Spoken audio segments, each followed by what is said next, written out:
तुकोबारायांचं सासर तुकोबारायांचं गुळवे सावकाराची पोरगी तुकोबारायची बायको आवली. साधी जागीरदार नव्हती. 3600 एकर ऊस होता तिच्या बापाचा. आणि तुमच्या वाडीत नव्हता, पुण्यात होता. जागेला किंमत आहे ना. पुण्यात 3600 एकर ऊस होता तिच्या बापाचा. 1425 माणसं एका टायमिंगला हाताखाली असायची. असल्या जागीरदार बापाची पोरगी एका लुगड्यावर संसार करीत होती. तुकोबानं सगळं इंद्रायणी बुडवलं माय. एक लुगडा आवलीला, एक आवलींची जाऊ एकच बरं का. आवलीला म्हणायची तिला.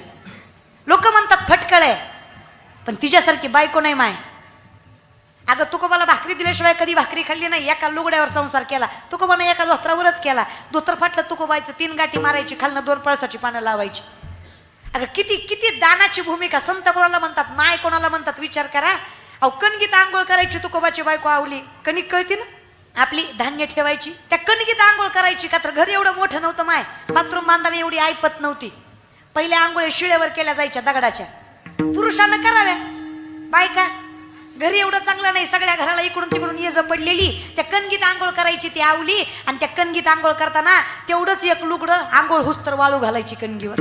पुन्हा तीच नेसायची. लुगडं म्हणजे 9 वार असतं ते लुगडं, आणि 6 वार असती ती साडी. पहिली 9 वार घातली जायची. आता 6 वार भागत आहे, पहिली 9 वार.